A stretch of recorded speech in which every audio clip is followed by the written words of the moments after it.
The Bible is a treasure trove of mysteries. Welcome to the Bible's Greatest Mysteries. I'm Derek Gilbert. I'm Sharon Gilbert, and this is a brand new program, part of the SkyWatchTV family of programs. And if you are not familiar with SkyWatchTV or with us, well, let's see, where do we start if we want to explain SkyWatchTV? Well, it is I guess we ought to start back at the beginning. Oh, 2014 is when you and I first came out here. Right. But Tom and Nita Horn had been dreaming about this for a long, long time. And I had just written a book for Tom, and Ebola and the Fourth Horseman, and he had me out to be interviewed for the very first program in SkyWatchTV. So that aired in early 2015. Mm-hmm. You came out. Tom invited us to be part of the whole ministry. And by the way, if you're not familiar with it, SkyWatchTV essentially operates to help fund a wonderful charity called Whispering Ponies Ranch, which is all about helping kids who have been entered into, in many ways, a heartless system, that they don't know very much about love, and they oftentimes don't trust adults. So the Whispering Ponies Ranch goal is to try to reach these children through miniature horses. Yes. Surprised us to learn that miniature horses are actually wonderful therapy animals, and especially around children because they are the same size. Children are fascinated by these horses, and the horses don't have an agenda, unlike many of the adults that these children have encountered through the course of their lives. These are children in foster care between the ages of 9 and 11. Children in foster care, statistically speaking, and there are many, many wonderful foster parents out there. There are, and when I said a heartless system, it isn't that the foster parents are at fault. It's simply because these children have something that just was never nurtured on the inside. And so when they go into home after home, whether it's one or many, they are lacking right away. And so it not only helps the child, I think it helps the foster family too. The system is dealing with so many millions of kids that have been displaced. Yeah, they are essentially collateral damage in this spiritual war that we as Christians should be on the front lines of identifying the enemy and educating our family members, our friends, our colleagues at work. We are in the middle of a supernatural conflict that goes back, well, frankly, to before the garden. It does. And by the way, I just want to thank all the foster parents out there.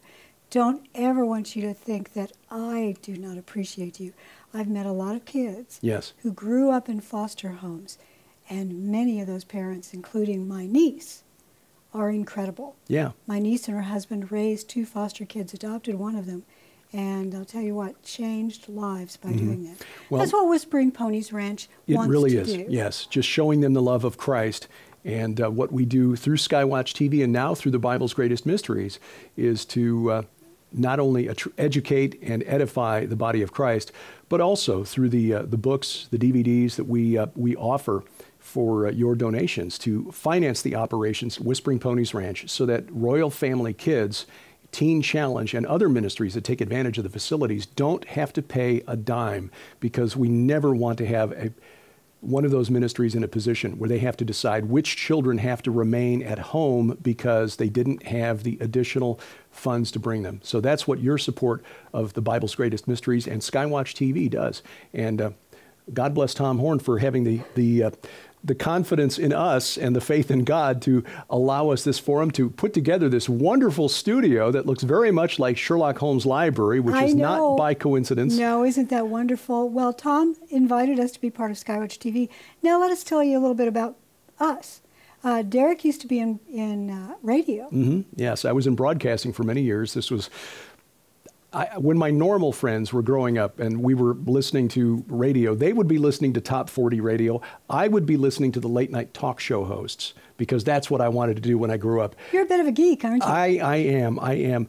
My mother and father, I have to credit them because I've got a bit of both of them in me. Dad was an engineer who loved to figure out how things work, to take them apart, put them back together again, loved tinkering with cars. He was an electrical engineer. He went to work designing plastic parts and things, but he also had a mind for trying to figure out the mysteries of life. And when he retired, he and Mom retired and moved from Chicago down to South Carolina, he gifted us with his library and found a lot of books in there that dealt with mysteries and the paranormal. And because he was searching. He was trying to right. find, he was an engineer right. trying to understand God. Exactly. And toward the end of his life, we had the opportunity to talk about that. And he concluded that after researching it thoroughly, he concluded that the most logical and simplest explanation for the truth claims of Christianity was that there were just too many witnesses to the risen Christ for the efforts of the Roman Empire and the Sanhedrin, who tried to stamp it out, to succeed. There were just too many people who knew the truth. And he said that was easier to believe than the conspiracy theories that were spun about, did Jesus really die on the cross? Did he really say he was God in the flesh? Yes, he did. Yes, he did. And he rose again on the third day. So those mysteries are some of the things that we'll be exploring in this program. But my mom, with her teacher's heart, taught my sister and me to read at a very early age. And so between the two of them, a love of reading and learning and a love of figuring things out, I don't know how the radio career got in there, but it led to the training. Exactly. Right. God had it all in mind to train me for where we are right now. But your background as a professional singer, vocalist, and then going back to school to become a molecular biologist. Who knew? Who does that? I don't know. Apparently I do. I've loved science and I've loved medicine since I was a little kid. I used to watch shows on operating on Saturday morning. They would do surgeries, and my dad would just sit there and go, don't know. But that's one of the reasons he called you Sherlock. Yes, he did, because I was so curious about the world. I wanted to understand everything.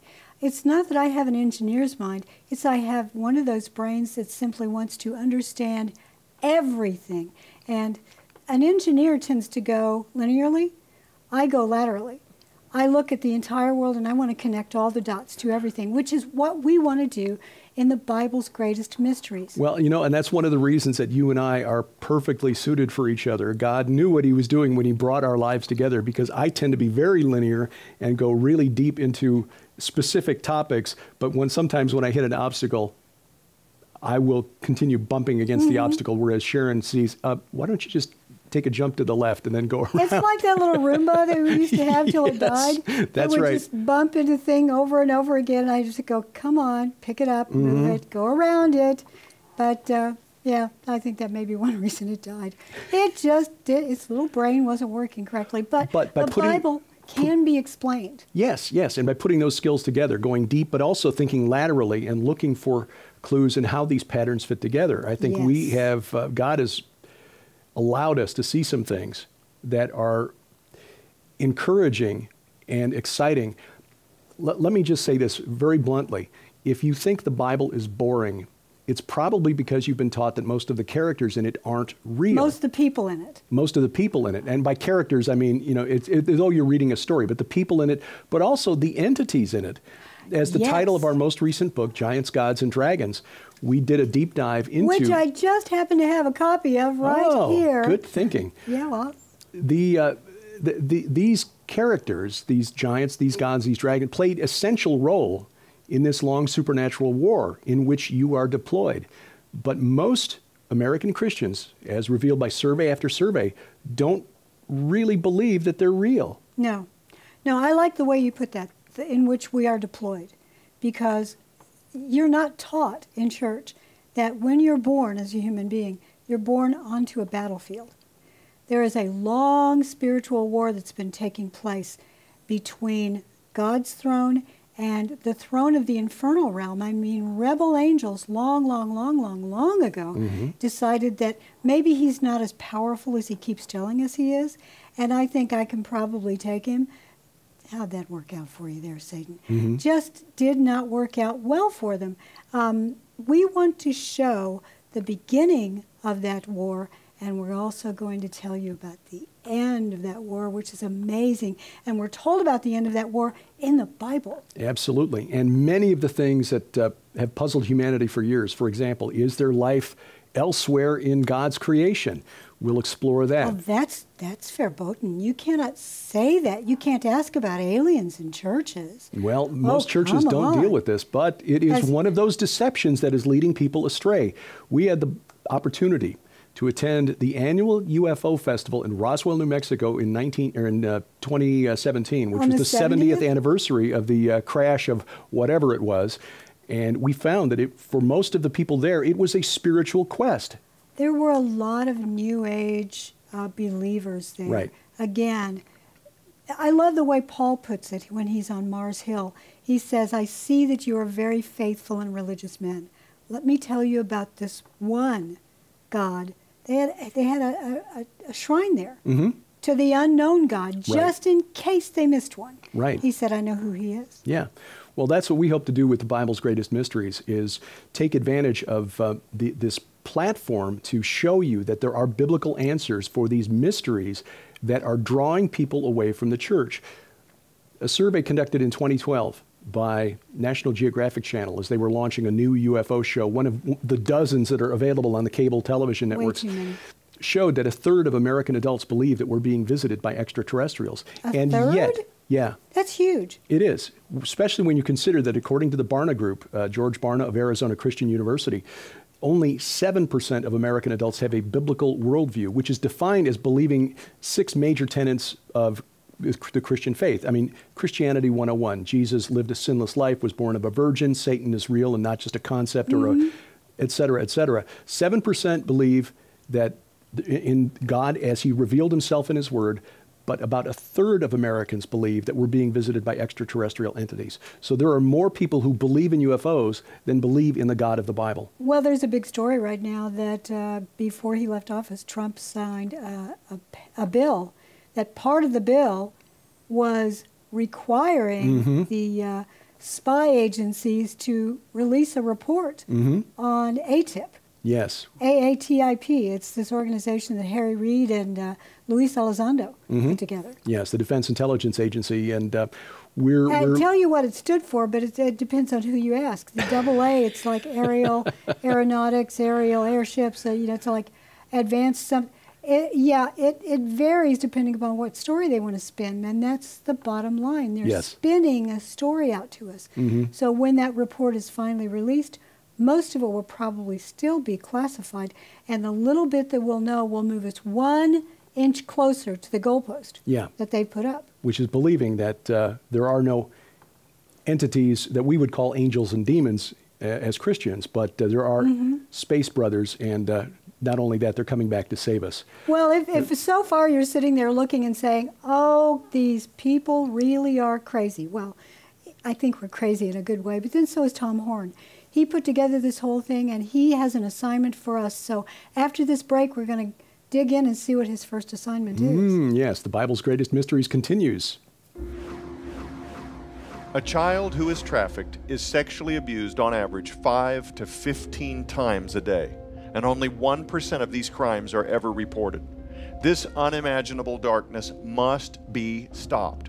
And right now, we want to invite you to join us in the fight to end child sex trafficking. SkyWatchTV is proud to announce the Silent Cry Help the Children package. When you order the groundbreaking new feature documentary movie Silent Cry from film visionary Josh Peck, you'll learn firsthand from the world's most renowned experts in the fields of trafficking, pedophilia, and Satanism how Hollywood elites are actively engaged in the sexual exploitation of children, why the mainstream media and culture are attempting to normalize pedophilia, why we can't depend on the government to eradicate this ever-present evil, and what the risks are to you, your family members, and communities. Plus, the lead authorities from the Silent Cry movie are back in the never-before-released Covert Investigation on DVD, featuring pivotal, never-before-seen commentaries that couldn't be included in the original Silent Cry film. From cases of demonic possession to satanic perversion, experts on the front lines discuss the worst crimes fathomable being committed against the most innocent amongst us. You'll also receive the brand new MP3 audio series on CD, A Cult of Perversion. In this explosive series, experts like Russ Dizdar, William Ramsey, and others share extremely sensitive research into the most perverse evils plaguing our country now, proving through over 12 hours of content that believers must combat this spiritual malevolence for the sake of our children. This incredible package also includes the never-before-released DVD Fake News or Hidden Truths. Join investigative researcher Stephen Bancars as he guides you through the most current research into the Pizzagate scandal. Is it all conspiracy? Who is involved? How does it pertain to events unfolding right now? Stephen shares explosive new revelations on the subject that have come to light since Pizzagate first broke and haven't been revealed to the public until now. Finally, the paradigm-shattering audio series by Dr. Thomas Horn himself, The Hidden Occultism of Epstein's Orgy Island. What demonic atrocities were going on at Epstein Island? And who were the high-powered individuals involved in some of the darkest occultic activities the world has ever witnessed? The contents of this mind-boggling 3-part exclusive MP3 audio series comes directly from the private vault of Dr. Thomas Horn. Sold separately, these items hold a retail value of $135. Yours now for your donation of only $35 plus shipping and handling while supplies last. An excess of 500,000 children are being trafficked every single day in our country alone. Now is the time to take action. 100% of the profits from your donation for the Silent Cry Help the Children package goes directly to Whispering Ponies Ranch, a safe haven where children who have been abused in unimaginable ways can find rehabilitation and healing in Jesus Christ. The Silent Cry Help the Children package, available now at SkyWatchTVstore.com. Order now or call 1-844-750-4985. The Bible's Greatest Mysteries is part of SkyWatch TV. Every show is available on demand at the SkyWatch TV app for Roku, Apple TV, and our free mobile app. Follow us online at skywatchtv.com. Welcome back to the Bible's Greatest Mysteries from SkyWatch TV. I'm Derek Gilbert. I'm Sharon Gilbert. Got my coffee here, got tea over here if we need it. We are ready to go. So let's dig in. I have The assignment bag. The assignment bag, yes. Ah. Yes, this is Tom Horn's ancient briefcase. So he's got 2 of them. I suppose one is yours. So let's see what's in here. This isn't going to self-destruct after 30 seconds. It might. Right? We might want to. Yeah, it's a good thing we're on a timer here. Oh, I see. Our very first guest assignment, beginning next week, is Timothy Alberino. Oh, Timothy Alberino. He's an explorer, but also an author. Yeah. And he has been places, Peru and elsewhere in South America, putting together evidence of the giants who may have existed in the distant past in South America. But also on Sardinia. We joined him in an expedition to Sardinia to visit the tombs of the giants there. Yes, in fact, if you've never been to Sardinia, you really need to go. It's once you get over across the Atlantic, it's very inexpensive to go from place to place. So if you decide to go with us to Israel next time we go, go to skywatchinisrael.com, skywatchinisrael.com, if you want to know when our next trip is going to start.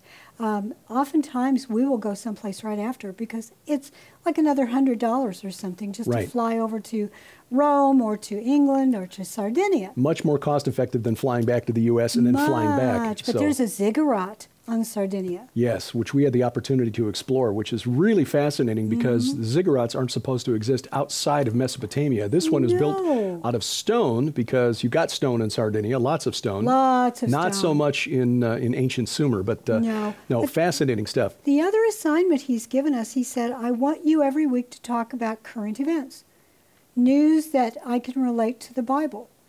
And he's put in an example here. There are 2 very recent stories, and I mean very recent as in one was from this morning. Yes, as of this recording date, and the other one was from yesterday. Yesterday was the story about a young teen who said a demon told him to sacrifice 2 women, and in exchange for the sacrifice of their blood, their murder, the demon would make sure he won the lottery. Typical response in our Western society is that a young man like that is insane.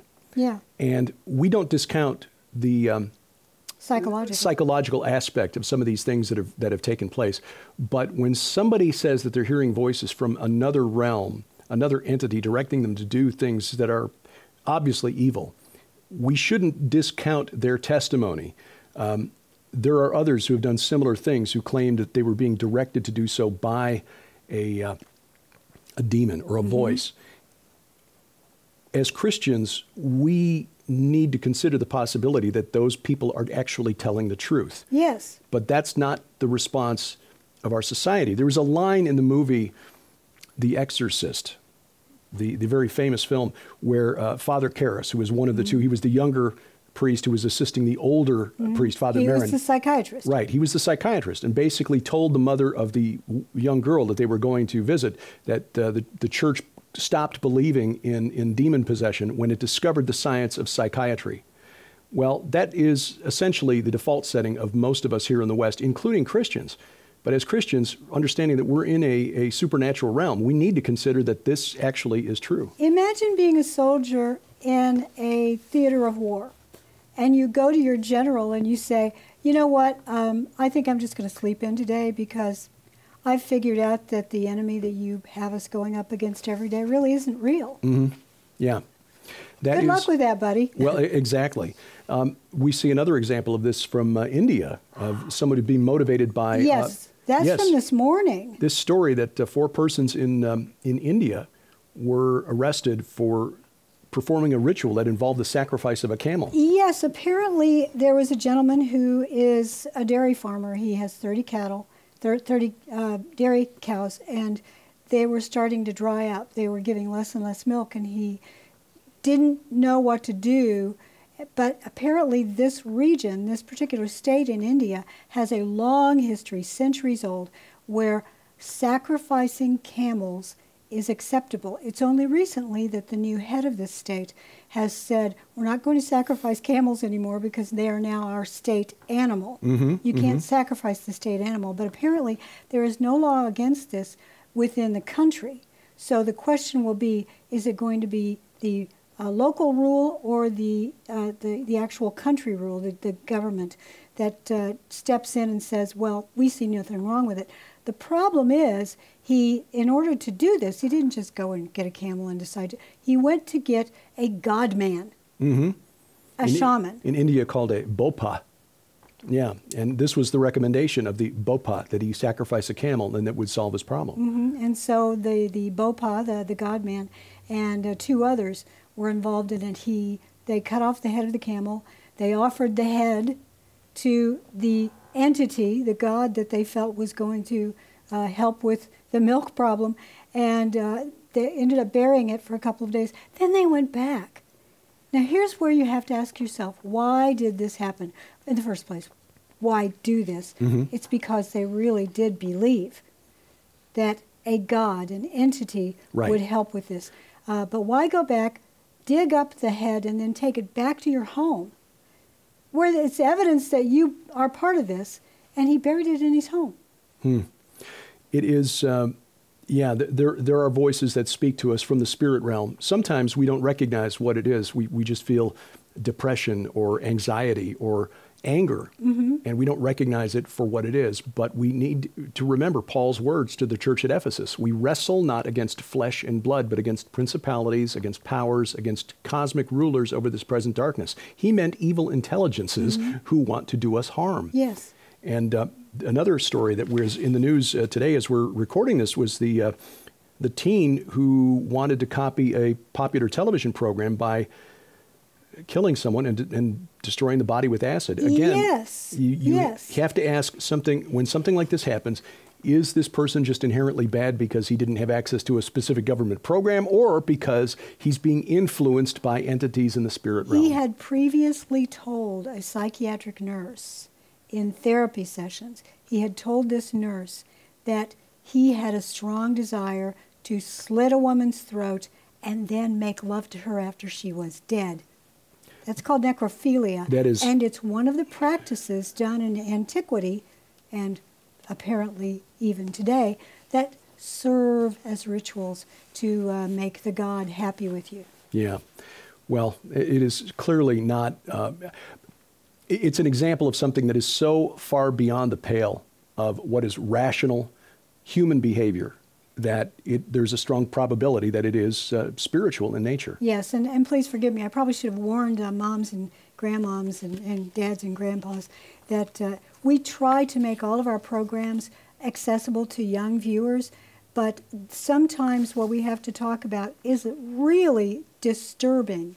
And so have a talk with your kids about this and try to break it to them in a gentle way that sometimes human beings, adults, behave in ways that are terrifyingly grotesque. Yeah, but that's the physical manifestation of this spiritual war in which we are deployed. And we're going to dig into questions as to why that continues even today in our enlightened civilization. Yeah.